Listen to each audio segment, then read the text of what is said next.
Technique of costing. Next topic we are going to discuss about the techniques, various techniques. So what do you mean by the techniques?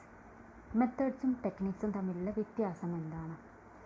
Technique എന്നുള്ളതുകൊണ്ട് ഇവിടെ ഉദ്ദേശിക്കുന്നത് manner of ascertaining cost for cost control and decision making purposes.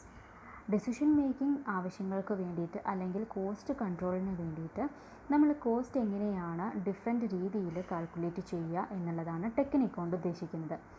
അതായത് ഒന്നുകൂടെ വ്യക്തമായിട്ട് പറയുകയാണെങ്കിൽ the ways in which it is presented to management. മാനേജ്മെൻറ്റാണ് മാനേജറിൽ decision making എടുക്കുന്നത്.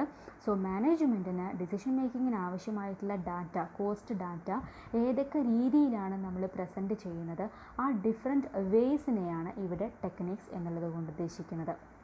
ഓക്കെ, സോ മെത്തേഡ്സ് ഓഫ് കോസ്റ്റിങ്ങിൽ നമ്മൾ ഡിഫറെൻറ്റ് ഓർഗനൈസേഷൻ അല്ലെങ്കിൽ ഡിഫറെൻറ്റ് ഇൻഡസ്ട്രീസിൽ നമ്മൾ ഡിഫറെൻറ്റ് കോസ്റ്റിംഗ് അഡോപ്റ്റ് ചെയ്യുമെന്ന് പറഞ്ഞു.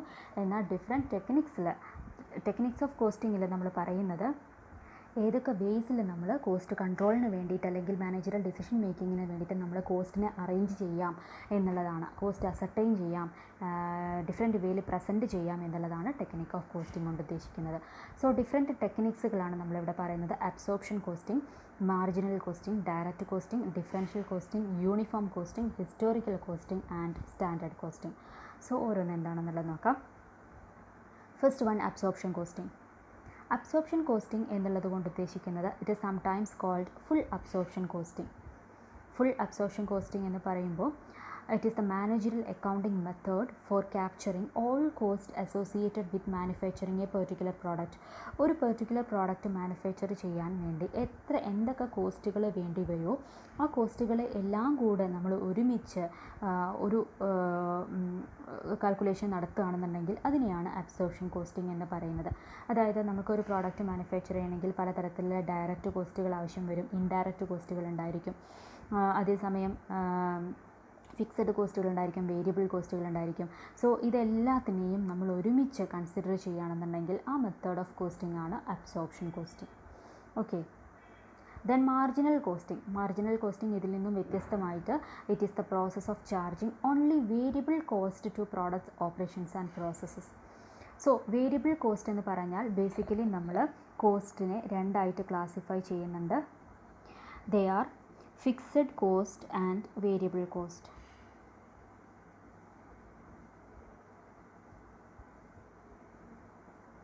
ഫിക്സഡ് കോസ്റ്റ് എന്ന് പറഞ്ഞിട്ടുണ്ടെങ്കിൽ ദേ ആർ റിമെയിൻ ഫിക്സഡ്. നമ്മളുടെ ബിസിനസ് ഓപ്പറേഷൻസ് നടത്തുന്ന സമയത്ത് ആ കോസ്റ്റ് എപ്പോഴും ഫിക്സഡ് ആയിരിക്കും. അതായത് ഇപ്പോൾ ഫോർ എക്സാമ്പിൾ പറയുകയാണെന്നുണ്ടെങ്കിൽ rent, salary of manager. So ഇതൊക്കെ ഫിക്സഡ് ആണ്. അത് നമുക്ക് ബിസിനസ്സിന് പ്രോഫിറ്റ് ഉണ്ടെങ്കിലും ശരി പ്രോഫിറ്റ് ഇല്ലെങ്കിലും ശരി നമ്മൾ എന്തായാലും റെൻറ്റ് കൊടുക്കേണ്ടതായിട്ട് വരും, മാനേജേഴ്സിന് സാലറി കൊടുക്കേണ്ടതായിട്ട് വരും. സോ ഇതൊക്കെ ഫിക്സഡ് കോസ്റ്റാണ്. എന്നാൽ അതേസമയം വേരിയബിൾ കോസ്റ്റ് എന്ന് പറഞ്ഞിട്ടുണ്ടെങ്കിൽ നമ്മൾ എത്രയാണോ പ്രോഡക്റ്റ് പ്രൊഡ്യൂസ് ചെയ്യുന്നത്, സപ്പോസ് നമ്മൾ 10,000 പ്രോഡക്റ്റ്സ് പ്രൊഡ്യൂസ് ചെയ്യുകയാണെന്നുണ്ടെങ്കിൽ നമുക്ക് വരുന്ന കോസ്റ്റ് 1,00,000 രൂപയാണെന്നുണ്ടെങ്കിൽ അത് 20,000 യൂണിറ്റ്സ് ആയിട്ട് മാറുമ്പോൾ നമുക്ക് അതിനനുസരിച്ച് എന്ത് വേണ്ടി വരും, റോ മെറ്റീരിയൽസ് അഡീഷണൽ ആയിട്ട് വേണ്ടി വരും, ലാബറേഴ്സിന് നമുക്ക് കൂടുതലായിട്ട് വേജസ് കൊടുക്കേണ്ടതായിട്ട് വരും. സോ അതെല്ലാം കൂടെ കൂട്ടിയിട്ടുണ്ടെങ്കിൽ ചിലപ്പോൾ അത് 2,00,000 ആയിട്ട് മാറാം. ഓക്കെ, സോ അപ്പോൾ പ്രൊഡക്ഷൻ അനുസരിച്ച് നമ്മൾക്ക് എത്രത്തോളം ചേഞ്ചസ് വരുമോ ആ ചേഞ്ചസ്, ആ കോസ്റ്റിനെയാണ് വേരിയബിൾ കോസ്റ്റ് എന്ന് പറയുന്നത്.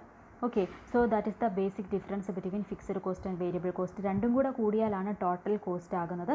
പക്ഷേ ഈ ടോട്ടൽ കോസ്റ്റിൽ നമ്മൾ വേരിയബിൾ കോസ്റ്റ് മാത്രം കൺസിഡർ ചെയ്തുകൊണ്ട് കോസ്റ്റ് കാൽക്കുലേറ്റ് ചെയ്യുന്നതിനെയാണ് മാർജിനൽ കോസ്റ്റിംഗ് എന്ന് പറയുന്നത്.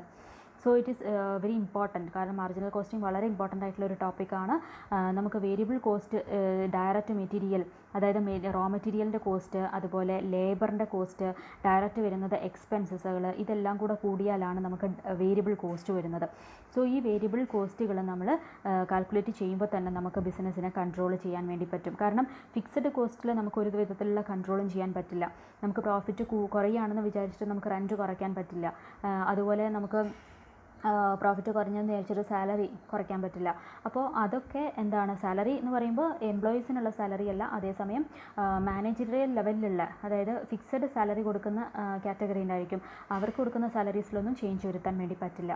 ഓക്കെ, സോ അപ്പോൾ അങ്ങനെയുള്ള കോസ്റ്റുകളെ ഫിക്സഡ് കോസ്റ്റ് എന്ന് പറയുന്നു. ഫിക്സഡ് കോസ്റ്റിൽ നമുക്ക് പ്രോപ്പറായിട്ട് കൺട്രോൾ ചെയ്യാൻ പറ്റില്ല. ഓക്കെ, അപ്പോൾ നമുക്ക് കൺട്രോൾ ചെയ്യാൻ പറ്റുന്ന ഒരേ കാറ്റഗറി കോസ്റ്റ് എന്ന് പറയുന്നത് വേരിയബിൾ കോസ്റ്റ് ആണ്. Okay, so these are the variable cost, material, labour and expenses. So ഈ ഡയറക്റ്റ് കോസ്റ്റുകൾ വരുന്ന ഈ വേരിയബിൾ കോസ്റ്റിൽ പിന്നെ നമ്മൾ ഈ വേരിയബിൾ കോസ്റ്റ് മാത്രം അസർട്ടൈൻ ചെയ്തുകൊണ്ട് കോസ്റ്റിംഗ് കാൽക്കുലേറ്റ് ചെയ്യുന്ന വേനെയാണ്, അല്ലെങ്കിൽ ആ വഴിയെയാണ് മാർജിനൽ കോസ്റ്റിംഗ് എന്ന് പറയുന്നത്. Okay, the next direct costing. ഇവിടെ ഡയറക്റ്റ് കോസ്റ്റിംഗ് എന്ന് പറയുന്നത് നമുക്ക് നേരത്തെ പറഞ്ഞതുപോലെ കോസ്റ്റിനെ നമ്മൾ വേറൊരു കാറ്റഗറി ആയിട്ട് തിരിക്കുന്നുണ്ട്, ഡയറക്റ്റ് കോസ്റ്റും അതുപോലെ ഇൻഡയറക്റ്റ് കോസ്റ്റ്. ഡയറക്റ്റ് കോസ്റ്റ് എന്ന് പറയുമ്പോൾ ഡയറക്റ്റായിട്ട് ഒരു പ്രോഡക്റ്റ് പ്രൊഡ്യൂസ് ചെയ്യുവാൻ നമുക്ക് ഡയറക്റ്റായിട്ട് ആ പ്രോഡക്റ്റിനെ ഡയറക്റ്റായിട്ട് അഫക്റ്റ് ചെയ്യുന്ന കോസ്റ്റുകൾ എന്തൊക്കെയാണോ അതിനെയാണ് ഡയറക്റ്റ് കോസ്റ്റിംഗ് എന്ന് പറയുക. ഇതൊക്കെ നമ്മൾ ഡീറ്റെയിൽ ആയിട്ട് നെക്സ്റ്റ് ചാപ്റ്ററിൽ പഠിക്കുന്നുണ്ട്, ഏതൊക്കെയാണ് ഡയറക്റ്റ് കോസ്റ്റ് ഏതൊക്കെയാണ് ഇൻഡയറക്റ്റ് കോസ്റ്റ് എന്നുള്ളത്. ഇപ്പോൾ ഒരു എക്സാമ്പിൾ പറയുകയാണെങ്കിൽ നമ്മളൊരു പ്രോഡക്റ്റ് പ്രൊഡ്യൂസ് ചെയ്യുമ്പോൾ അതിനുപയോഗിക്കുന്ന റോ മെറ്റീരിയൽസ് അത് ഡയറക്റ്റാണ്, അതേസമയം അതിനുപയോഗിക്കുന്ന ലേബർ അത് ഡയറക്റ്റാണ്. സോ ഇങ്ങനെയുള്ള പ്രോഡക്റ്റുകൾ ഡയറക്റ്റായിട്ട് ഒരു പ്രോഡക്റ്റിനെ ഡിപ്പെൻഡ് ചെയ്യുന്ന എന്തൊക്കെ കോസ്റ്റുകളുണ്ടോ അതിനെയാണ് ഡയറക്റ്റ് കോസ്റ്റ് എന്ന് പറയുന്നത്.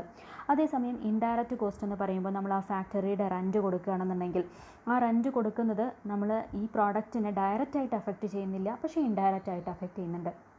അതുപോലെ ഫാക്ടറിയിലെ മാനേജറിൻ്റെ സാലറി അല്ലെങ്കിൽ മെഷീനറിയിൽ വരുന്ന ഡിപ്രീസിയേഷൻ അതൊക്കെ കോസ്റ്റുകളാണ്. പക്ഷേ ഈ കോസ്റ്റിനെ ഒന്നും നമുക്ക് ഡയറക്റ്റായിട്ട് എന്ത് ചെയ്യാൻ പറ്റില്ല, ഈ പിന്നെ കോസ്റ്റിൽ ആ പ്രോഡക്റ്റിൽ അസർട്ടൈൻ ചെയ്യാൻ വേണ്ടി പറ്റില്ല. സപ്പോസ് ഒരു പ്രോഡക്റ്റ് എ എന്ന് പറയുന്ന ഒരു പ്രോഡക്റ്റ് മാനുഫാക്ചർ ചെയ്യുകയാണെങ്കിൽ ആ പ്രോഡക്റ്റിന് വരുന്ന ഡയറക്റ്റ് കോസ്റ്റുകളെ നമുക്ക് പെട്ടെന്ന് തന്നെ കണ്ടുപിടിക്കാൻ പറ്റും. എന്നാൽ അതിന് വരുന്ന ഇൻഡയറക്റ്റ് കോസ്റ്റുകൾ നമുക്ക് ഓരോ പെർ യൂണിറ്റ് കോസ്റ്റ് കാൽക്കുലേറ്റ് ചെയ്യാൻ കുറച്ച് ബുദ്ധിമുട്ടായിരിക്കും. ഓക്കെ, സോ ഡയറക്റ്റ് കോസ്റ്റുകൾ മാത്രം എടുത്തുകൊണ്ട് നമ്മൾ കോസ്റ്റ് കാൽക്കുലേറ്റ് ചെയ്യുന്ന രീതിയെയാണ് ഡയറക്റ്റ് കോസ്റ്റിംഗ് എന്ന് പറയുന്നത്. Okay, the next one, differential costing. Differential costing is entirely different from the earlier types of costing. നമ്മൾ നേരത്തെ പറഞ്ഞ കോസ്റ്റിൽ നിന്നൊക്കെ വ്യത്യാസമായിട്ടുള്ളൊരു കോസ്റ്റിംഗ് ആണ് differential costing. So it is the technique of comparing the cost of two alternatives for the purpose of deciding which alternative is best. Suppose നമ്മളുടെ മുന്നിൽ രണ്ട് ഓൾട്ടർനേറ്റീവ് ആണുള്ളത്. Okay, so suppose accepting an order or not. Accept an order, നമ്മളൊരു order സ്വീകരിക്കണോ വേണ്ടയോ, ഇതാണ് നമ്മളുടെ മുന്നിലുള്ള ഒരു ഡിസിഷൻ എന്ന് വിചാരിക്കാം. രണ്ട് ഓൾട്ടർനേറ്റീവാണ്, ഒന്നുകിൽ നമുക്ക് ആക്സെപ്റ്റ് ചെയ്യാം അല്ലെങ്കിൽ സ്വീകരിക്കാതിരിക്കാം. സോ ഈ രണ്ട് ഓൾട്ടർനേറ്റീവിൽ നമ്മൾ രണ്ടിനും എത്രയാണ് കോസ്റ്റ് വരിക എന്നുള്ളത് സെപ്പറേറ്റ് ആയിട്ട് നമ്മൾ കാൽക്കുലേറ്റ് ചെയ്യുന്നു. ഓക്കെ, സോ ഇതൊരു എക്സാമ്പിൾ പറഞ്ഞതാണ്. അതുപോലെ വേറെ ഒരു എക്സാമ്പിൾ പറയുകയാണെന്നുണ്ടെങ്കിൽ make or buy decision. Okay, നമ്മൾ വാങ്ങിക്കുകയാണോ വേണ്ടത് അല്ലെങ്കിൽ ഉണ്ടാക്കുകയാണോ വേണ്ടത്. നമ്മൾ ബിസിനസ് പ്രൊഡ്യൂസ് ചെയ്യാൻ നമുക്ക് ആവശ്യമായിട്ടുള്ള മെറ്റീരിയൽസ് നമ്മൾ ബിസിനസ്സിൽ തന്നെ ഉണ്ടാക്കുകയാണോ, നമ്മളുടെ കമ്പനിയിൽ തന്നെ ഉണ്ടാക്കുകയാണോ ചെയ്യുന്നത്, മാനുഫാക്ചർ ചെയ്യുകയാണോ ചെയ്യുന്നത്, അല്ലെങ്കിൽ നമ്മൾ പുറത്തു നിന്നും അത് വാങ്ങിക്കുകയാണോ ചെയ്യുന്നത്. Okay, so this is two alternative, രണ്ട് ഓൾട്ടർനേറ്റീവാണ് നമുക്ക് മുന്നിലുള്ളത്. സോ ഈ ഓൾട്ടർനേറ്റീവിൽ ഏതാണ് നമ്മൾ സെലക്ട് ചെയ്യേണ്ടത് എന്നുള്ളത് അറിയാൻ നമ്മൾ എന്ത് ചെയ്യണം, നമുക്ക് ഉണ്ടാക്കുമ്പോൾ നമ്മളിവിടെ മാനുഫാക്ചർ ചെയ്യുമ്പോൾ നമുക്ക് എത്രയാണ് കോസ്റ്റ് വരുന്നത്.